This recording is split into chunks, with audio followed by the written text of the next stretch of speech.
नमस्कार। आज के इस एक्सप्लेनर में हम हिंदू धर्म ग्रंथों के एक बहुत ही दिलचस्प और गहरे पहलू पर चर्चा करने वाले हैं। क्या आपने कभी सोचा है कि किसी को थोड़ा सा अनाज या पानी देने जैसी एक साधारण सी भौतिक क्रिया हमारे ब्रह्मांडीय संतुलन और हमारी खुद की तरक्की से कैसे जुड़ी हो सकती है? सीधे शब्दों में कहें तो जो हम दूसरों को देते हैं वो ब्रह्मांड या कॉस्मिक लेवल पर घूमकर हमारे पास कैसे वापस आता है? आज हम इसी रहस्य को डिकोड करेंगे। अब यहाँ एक बहुत ही बुनियादी लेकिन अहम सवाल उठता है। निस्वार्थ दान को ग्रह दोषों का सबसे अचूक उपाय क्यों माना जाता है? मतलब दान का एक छोटा सा काम ग्रहों की भारी भरकम समस्याओं को कैसे दूर कर सकता है? आज के हमारे इस एक्सप्लेनर का पूरा फोकस इसी बात पर रहेगा कि कैसे पृथ्वी पर की गई हमारी थोड़ी सी उदारता आसमान में बैठी ब्रह्मांडीय ऊर्जाओं या सेलेस्टियल एनर्जीज में बड़ा बदलाव लाने की ताकत रखती है। तो इस पूरी प्रक्रिया को हम स्टेप बाय स्टेप समझेंगे। सबसे पहले हम इसके खगोलीय या एस्ट्रोनॉमिकल कनेक्शन पर बात करेंगे। फिर हम अलग अलग तरह के दानों को देखेंगे, जैसे अन्न और जल का दान, कपड़ों और शिक्षा का दान, दीप दान का गहरा असर, और आखिर में सबसे ज़रूरी बात, दान करने के वो नियम जिनके बिना ये सब अधूरा है। तो चलिए सबसे पहले बात करते हैं इसके खगोलीय महत्व की। आखिर ये खास दान किस तरह की ब्रह्मांडीय समस्या को सुलझाने के लिए बनाए गए हैं? अगर हम धर्मशास्त्रों के नजरिए से देखें तो हमारी जिंदगी की बहुत सारी उथल-पुथल का मुख्य कारण है ग्रह दोष, यानी कुंडली में शनि, राहु और केतु जैसे ग्रहों की वजह से पैदा हुआ असंतुलन। लेकिन यहाँ सबसे दिलचस्प बात क्या है? इन बड़े बड़े दोषों को शांत करने के लिए किसी बहुत जटिल प्रक्रिया की नहीं, बल्कि निस्वार्थ दान जैसे एकदम साधारण कर्मों की जरूरत होती है। जब कोई इंसान नियमित रूप से और बिना किसी स्वार्थ के दान करता है ना, तो एक ऐसी जबरदस्त पॉजिटिव एनर्जी जनरेट होती है जो इंसानी जीवन की कई आम परेशानियों को जड़ से खत्म करने लगती है। इससे मानसिक तनाव कम होता है, पैसों की तंगी दूर होती है, परिवार के झगड़े सुलझते हैं, सेहत में सुधार आता है, और सबसे बड़ी बात, ये सीधे तौर पर देवी देवताओं की कृपा को हमारी ओर आकर्षित करता है। बेसिक कॉन्सेप्ट को समझने के बाद अब आते हैं जीवन के सबसे मूल आधार पर, अन्नदान और जलदान। आपने अक्सर सुना होगा कि अन्नदान को सर्वोत्तम माना गया है। आटा, चावल, दाल या तैयार खाना देकर किसी की भूख मिटाना केवल एक फिजिकल हेल्प नहीं है। कॉस्मिक लेवल पर देखें तो ये सीधे तौर पर शनि और राहु के कठोर और बुरे प्रभावों को काटता है।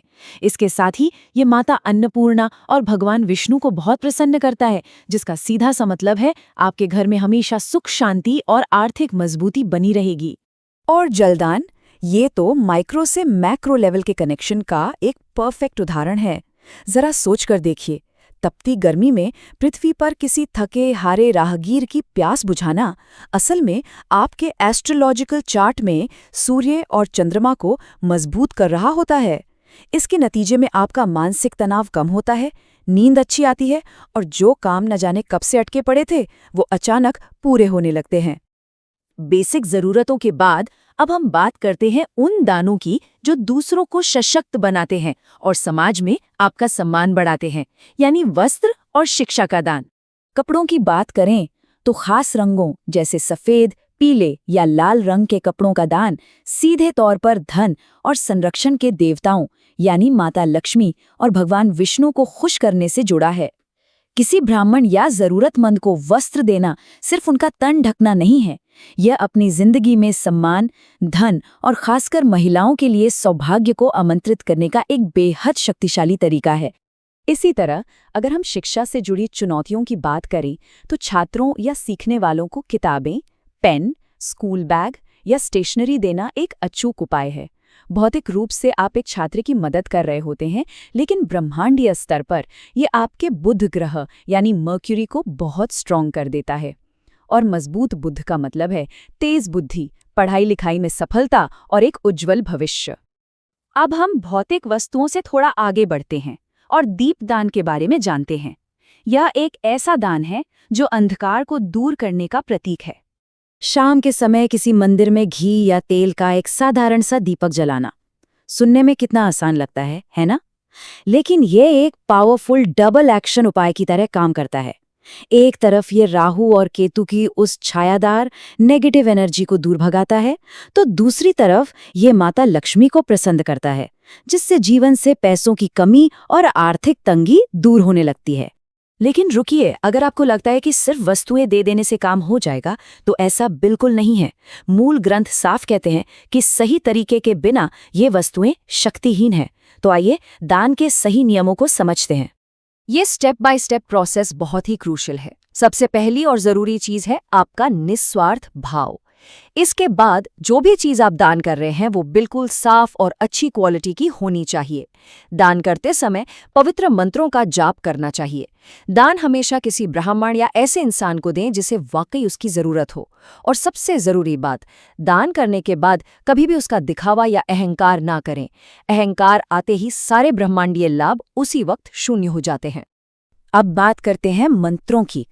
दान करते समय ओम नमो भगवते वासुदेवाय या ओम शांति जैसे खास मंत्रों का जाप करना कोई रस्म नहीं है। ये एक जरूरी एक्शन है जो दान के वक्त आपके दिमाग को पूरी तरह से फोकस करता है और एक तरह से इस स्पिरिचुअल ट्रांजैक्शन को पक्का या सील कर देता है। जब आप इन सभी नियमों को ध्यान में रखकर बिल्कुल परफेक्शन के साथ दान करते हैं, तो धर्मशास्त्र एक पूरे और समग्र बदलाव का वादा करते हैं। आपके ग्रह शांत होते हैं, आपकी किस्मत चमकने लगती है, घर में शांति आती है, रिश्तों में मिठास खुलती है, स्वास्थ्य बेहतर होता है और सबसे बड़ी बात, वो आंतरिक संतुष्टि मिलती है जिसका दुनिया में कोई